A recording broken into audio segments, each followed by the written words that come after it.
प्रथम कथा हल जे शिक्षा व्यवस्था तार माने एटा अभियोग आसले खिदिना जे स्टिक दी प्रहार करा हयसिले সেই কারণে মই প্রথমে শিক্ষাগুরু সকলক মই প্রথমে আহ্বান জানাম যে যেহেতু ব্যবস্থাটো নাই আগন্তুক দিনত যাতে তেনেকুৱা ধৰণৰ মানে বেতে দি যাতে ই নলয় পানিশমেন্টটো নলয় যদি ছাত্ৰ এজনে ভয় খুৱাবৰ কাৰণে আজি আগত বেতে দি আমাক শিক্ষা দিছিলে কিন্তু এতিয়া যে পইণ্ট সেইটো পইণ্টাৰহে এটা হয় মানে বোৰ্ডত যদি ABCD লিখি দিয়ে সেইটো পইণ্ট দেখুৱাবৰ কাৰণে ষ্টুডেণ্টক মানে ব্যৱহাৰ কৰা হয় সেইকাৰণে এতিয়া সেইটো যাতে নকৰে আগন্তুক দিনত যাতে কোনো শিক্ষাগুৰুৱে নিজৰ ছাত্ৰ ছাত্ৰীৰ মাজত তেনেকুৱা ধৰণৰ নকৰে আৰু দ্বিতীয় কথা আমি সিদিনা ৰোড ব্লকৰ নিচিনা ৰাইজে ইয়াত তাৰ মানে কাৰ্যসূচী লৈছিলে পৰিয়ালবৰ্গৰ লগতে দল সংগঠন সকলোৱে মিলি লৈছিলে কিন্তু তেতিয়া চাইছিলোঁ যে মানে তাত যি আমাৰ ৰাজহ চক্ৰ বিষয়ে আছিলে তেখেতৰ ওচৰত দাবী উত্থাপন হৈছিলে যে পৰিয়ালটোক এককালীন 50 লাখ টকাৰ এটা অনুদান দিব লাগে কিন্তু আজিলৈকে মানে প্ৰশাসনৰ মানুহ দ্বিতীয়বাৰ অহা নাই আসলতে তেখেতসকলে এই মানুহখিনিক বুৰ্বক বুলি ভাবিলে নহ'ব কিন্তু দেই চিৰাজুলীৰ মানুহ ইমান বুৰ্বক নহয় চিৰাজুলীৰ মানুহে সব বুজি পায় কাৰণ দাবীটো কৰিছে আৰু দাবী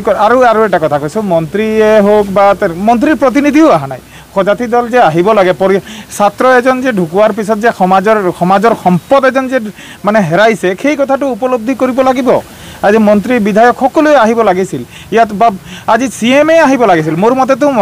অসমৰ মুখ্যমন্ত্ৰী ডাঙৰীয়াই আহিব লাগিছিল সেইকাৰণে আমি দাবী জনাইছোঁ যে খুব সোনকালে জিলা প্ৰশাসনে এনেকুৱা ধৰণৰ যি আৰ্থিকভাৱে সহায় কৰিব লাগে সেইটোৰ ব্যৱস্থা লওক আমি কৈছিলোঁ চৰকাৰীভাৱে তেখেতসকলক যি উপযুক্ত থাকিব পৰিয়ালৰ কোনোবা যদি উপযুক্ত থাকে তাক চৰকাৰীভাৱে ব্যৱস্থা কিবা এটা চাকৰিত মুকৰল কৰক কাৰণ পৰিয়ালটো ইমানেই দুখিত মানে দুখীয়া পৰিয়াল যে সেই পৰিয়ালটোক চোৱাৰ পিছত আপোনালোকৰ চকু সেমেকি যাব এতিয়াও তাৰ মানে দেউতাকে তাৰ মানে এতিয়াও চান্দা উঠাই পেলাই আজিও যেটো আপোনালোকে দহাৰ কাৰ্যসূচী ইয়াত ৰাইজে মানে দল সংগঠনে বা ৰাইজে আজি আমি আলোচনা কৰিবলৈ বাধ্য হৈছোঁ যে আমি অলপ কিঞ্চিত সহায় কৰিব লাগে তাৰ মানে এনেকুৱা ধৰণৰ পৰিয়াল এটাক যদি আপোনালোকে চৰকাৰীভাৱে যদি সহায় নকৰে বা অনুদান বা তেনেকুৱা ধৰণৰ এককালীন সাহায্য নিদিয়ে তে পৰিয়ালটোৰ কিন্তু একদম ঘোৰ অন্ধকাৰত গুচি যাব সেইকাৰণে আশা কৰিম অনুৰোধ জনাইছোঁ মাননীয় মুখ্যমন্ত্ৰী ডাঙৰীয়াক মাননীয় আমাৰ জিলাৰ বিধায়ক মানে মন্ত্ৰী ডাঙৰীয়াক অশোক সিংগাল ডাঙৰীয়াক আৰু জিলা প্ৰশাসনক অতি সোনকালে পৰিয়ালটোৰ কাৰণে কিবা ব্যৱস্থা লওক আৰু অন্যথা পৰিয়ালটো এনেই তাৰ মানে এজন পুত্ৰ হেৰুৱা হৈছে আৰু কিছুদিন পিছত কিন্তু মানসিকভাৱে যদি সব হেৰাই দিয়ে তেনেহ'লে কিন্তু মানসিক বাধাগ্ৰস্ত বা মানসিক ৰোগীও হৈ যাব পাৰে পৰিয়ালটো বুলি মোৰ অনুভৱ কৰোঁ হয় আজি অমন কুমাৰ মাহাতৰ আজি চিৰাজুলি চেণ্টাৰত শ্ৰদ্ধাঞ্জলি কাৰ্যক্ৰম এটা লোৱা গৈছে আপোনালোকে ইয়াত আৰু বিভিন্ন দল সংগঠন ইয়াত উপস্থিত হৈছে ইয়াৰ কাৰণে তেওঁৰ আত্মাৰ সদ্গতিৰ কাৰণে আমি প্ৰভুৰ ওচৰত কামনা কৰিছোঁ আৰু শ্ৰীচৰণত প্ৰভুৱে তেওঁক আস্থান দিয়ে তো তাৰ লগতে আমি আসাম চৰকাৰৰ মুখ্যমন্ত্ৰী মাননীয় আমাৰ ঢেকিয়াজুলি বিধায়ক আৰু মন্ত্ৰী অশোক সিংহল দেৱকো অনুৰোধ জনাইছোঁ যে এই পৰিয়ালটো এই দুখীয়া পৰিয়ালটোৰ ঘৰত এজন পুত্ৰ হেৰাইছে পুত্ৰ হেৰুৱাৰ পিছতো তেওঁলোকে আজিলৈকে কোনো মন্ত্ৰীয়ে হওক কোনো বিধায়কে হওক আজিলৈকে তেওঁ ঘৰত আহি পোৱা নাই আৰু ঢেকিয়াজুলি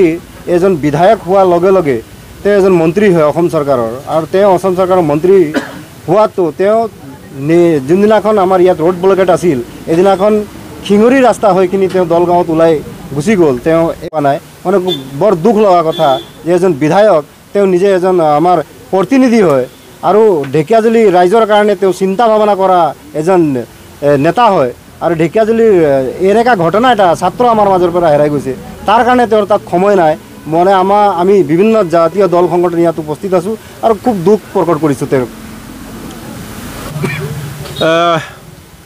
অমন কুমাৰ মাহাতৰ আজি শ্ৰদ্ধাঞ্জলি অনুষ্ঠান এই অনুষ্ঠান চিৰাজুলিবাসী বৃহত্তৰ ৰাইজে মহিলা সমিতি বিভিন্ন দল সংগঠনৰ উদ্যোগত আজি আমি সকলোৱে শ্ৰদ্ধাঞ্জলি জ্ঞাপন কৰিছোঁ আৰু আল্লাহ আৰু ভগৱানৰ ওচৰত আশা কৰিছোঁ অমন কুমাৰ মাহাতৰ মৃত্যুৰ পিছতো যেন জয় হয় চিৰাজুলিবাসীক কন্দুৱাই এজন ছাত্ৰ গুচি গ'ল চিৰাজুলিবাসীক একত্ৰিত কৰি এগৰাকী ছাত্ৰ আজি আমাৰ মাজৰ পৰা গুচি গ'ল বহুতে লুকাই আছে বহুতে এই ছাত্ৰজনক লৈ ৰাজনীতি কৰিছে আসলতে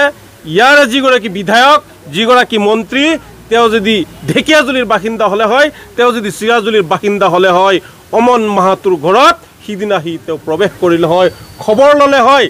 কিন্তু সুদূৰ গুৱাহাটীৰ পৰা আহি ঢেকীয়াজুলি অঞ্চলবাসীৰ লৈ ৰাজনীতি কৰিছে। ঢেকীয়াজুলিবাসীৰ দুখ যেতিয়া আহে তেতিয়া বিধায়ক পলাই কেনে গুচি যায়। বৰ দুৰ্ভাগ্যজনক আমি ঢেকীয়াজুলিবাসী ৰাইজ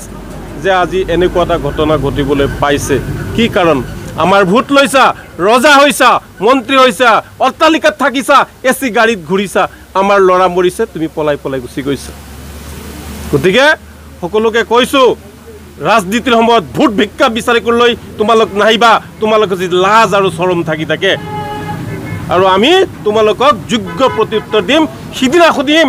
যে আমি যে ৰাস্তাত বহিছিলোঁ অমন মাহাতোৰ ইনচাফ বিচাৰি, ন্যায় বিচাৰি, তুমি সিদিনা পলৰীয়াৰ ভাও জুৰিছিলা। আজি তোমাৰ লাজ লগা নাই? ভোট বিচাৰি আহিছিলা, সিদিনা যেনেকৈ তুমি পলাইছা, ভোটৰ সময়ত আমি খেদি পঠাম।